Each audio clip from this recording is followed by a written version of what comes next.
Hi students, मैं MS. Chauhan आपके सामने दूसरा वीडियो आज देने जा रहा हूँ। पहला वीडियो मैंने एब्सोल्यूट प्रेशर पे दिया था, जो फिजिक्स के न्यूमेरिकल में बेसिक चीज़ होती है। एब्सोल्यूट प्रेशर ही लिया जाता है कैलकुलेशन में।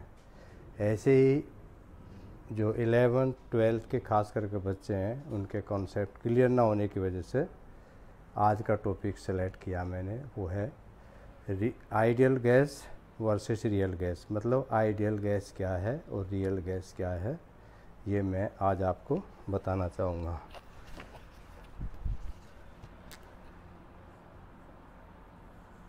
Ideal gas versus real gas.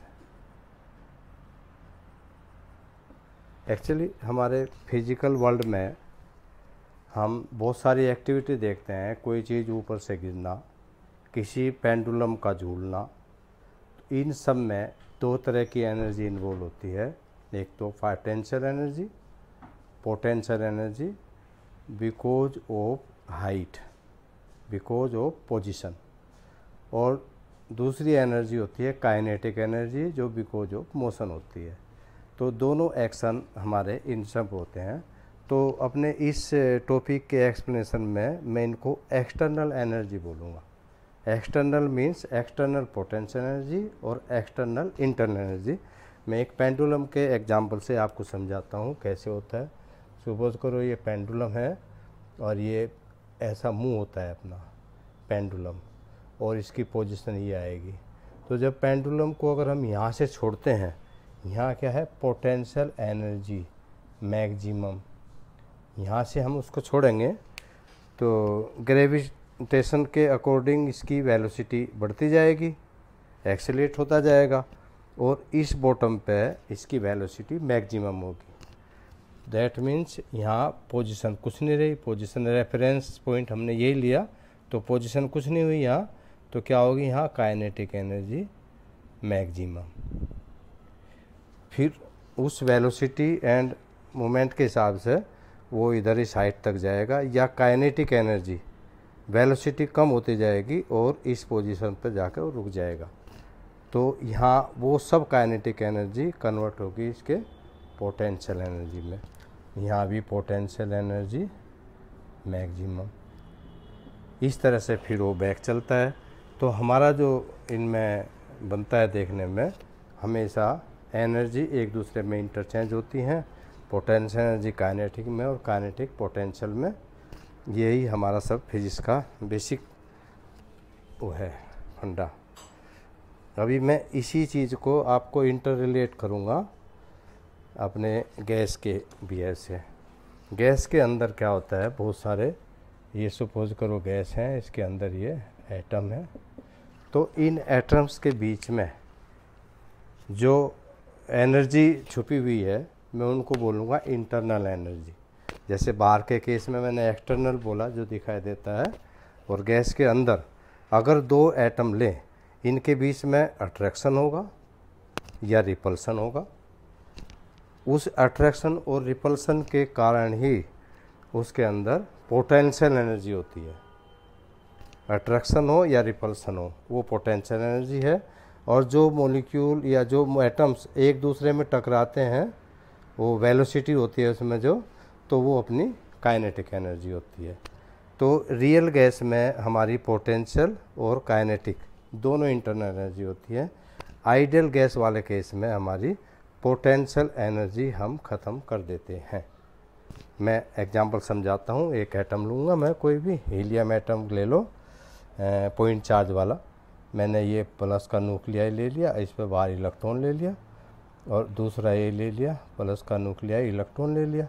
अब ये प्लस न्यूक्लियाई एक दूसरे को क्या करेंगे, एक लिमिट तक रिपल करेंगे, और ये माइनस इसको अट्रैक्ट करेंगे। ऐसे ये इससे करेंगे। तो रिपल्सन और अट्रैक्शन ऑलवेज होता रहेगा। लेकिन हमें एक ऐसी कंडीशन अचीव करनी है जिस पे हमारी वह डिस्टेंस आ जाए जिस पे अट्रैक्शन ना हो और रिपल्सन भी ना हो। वह डिस्टेंस मैं एज्यूम अभी करता हूँ R0 है वह डिस्टेंस, और कैसे किस पे आती है, तो फिजिकली जो है अपने पैरामीटर है 273.15 केल्विन और अपना 10⁻³ पास्कल प्रेशर, इस प्रेशर पे अपनी वह पोजीशन आ जाती है। जब हम इसको ऐसी स्थिति पे ले आए ताकि उनके बीच की डिस्टेंस r0 हो जाए तो हमारा ना अट्रैक्शन होगा ना रिपल्सन होगा, तो दैट मीन्स पोटेंशियल एनर्जी ख़त्म, कोई मतलब नहीं, उसका जीरो रहेगी। तो ओनली काइनेटिक एनर्जी रहेगी बिकॉज ऑफ इनके इधर उधर भागना कोलिजन करने से। तो आइडियल गैस का मेन हमारा यही है बेस समझने का। फंडे तो बहुत होते हैं क्लियर करने के, अलग अलग डेफिनेशन होती हैं, अलग अलग एंगल से होती हैं, लेकिन ये बेसिक कॉन्सेप्ट है। एक आइडियल गैस के अंदर no potential energy, only kinetic energy is there. और kinetic energy depend on only temperature. तो इसलिए हम जो उसके अंदर टोटल एनर्जी आइडियल गैस के अंदर हो कि किस फॉर्म में रहेगी वो इंटरनल एनर्जी, ओनली काइनेटिक के फॉर्म में रहेगी, उसको हम आइडियल गैस बोलते हैं। अभी मैं आपको थोड़ा इंटर फोर्स उनके बीच का उसके बारे में आपको बताता हूँ। वो r0 वाला जो एज्यूम की थी डिस्टेंस, वो डिस्टेंस अपनी कैसे आएगी। मैं एक ग्राफ बनाता हूँ, ये बनाया मैंने और ये लिया।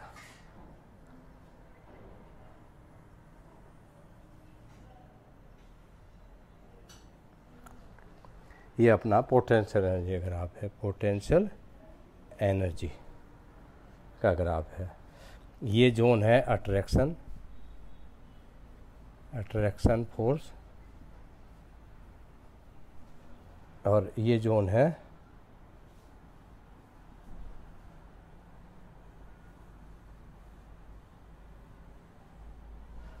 ये हो गया फोर्स का ग्राफ।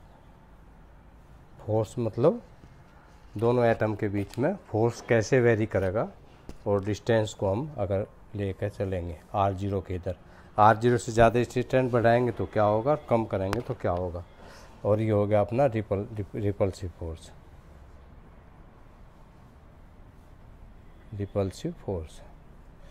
अब इस ग्राफ को मैं एक्सप्लेन करता हूँ। ये पोटेंशियल एनर्जी का ग्राफ है और ये अपना है फोर्स का। अब सपोज करो r0 डिस्टेंस हमारी यहाँ है और मोशन हमारा ऐसे करते हैं हम बिटवीन एटम्स। जब r0 पे होंगे हम तो फोर्स अपना 0 हो जाएगा। अगर r0 से कम डिस्टेंस पे आते हैं तो कैसा फोर्स, रिपल्सिव फोर्स इधर की तरफ आ रहा, r0 से इधर की तरफ रिपल्सिव फोर्स बढ़ता जाएगा। दैट मीन्स उसके अंदर पोटेंशियल एनर्जी स्टोर हो रही है।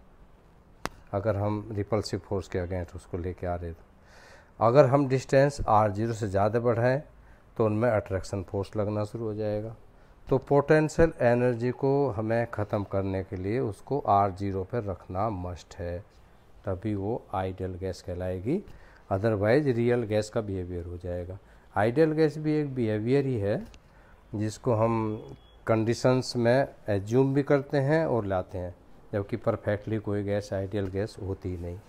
अब इस केस में मैं आपको और बताना चाहता हूँ, ये जो पॉइंट है एनर्जी का, पोटेंशियल एनर्जी का, ये E0 का मतलब यही हमने रेफरेंस पॉइंट लिया।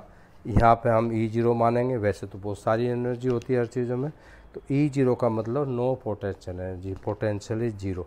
अगर हम इसको थोड़ी एनर्जी देते हैं एज ए मतलब थर्मल एनर्जी, इसका टेम्परेचर बढ़ाते हैं हीट देकर, तो सपोज करो वह एनर्जी हमने उसको कितनी दे दी, यह दे दी हमने E के बराबर, यह एनर्जी उसको दे दी, ये पॉइंट बन गया AB।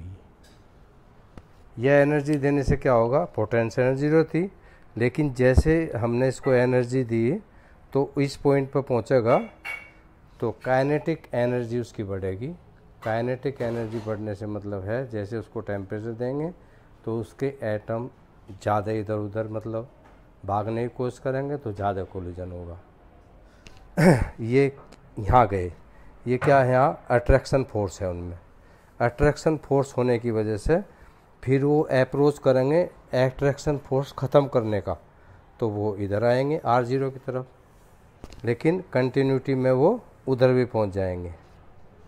तो यहाँ आते ही जब इस डिस्टेंस पे आए, क्योंकि उसके अंदर एनर्जी स्टोर थी वह कोलिजन एंड काइनेटिक एनर्जी, तो उस वेलोसिटी की वजह से वो इधर तक भी आएंगे।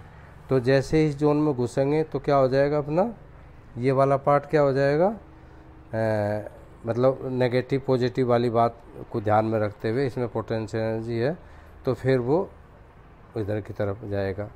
तो कहने का मतलब वो इस तरह से ही मोशन करता रहेगा, उतनी एनर्जी उसमें हमने स्टोर की। तो और ज़्यादा एनर्जी करेंगे तो और लेवल बढ़ जाएगा, इस तरह का होने लगेगा।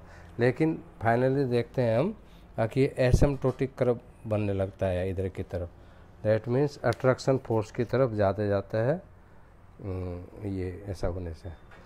तो मैं ये बताने से मेरा मतलब ये है कि हम किस तरह से R0 अचीव करते हैं, जिस पे पोटेंशियल एनर्जी ख़त्म होती है और आइडियल गैस बिहेवियर बन जाता है।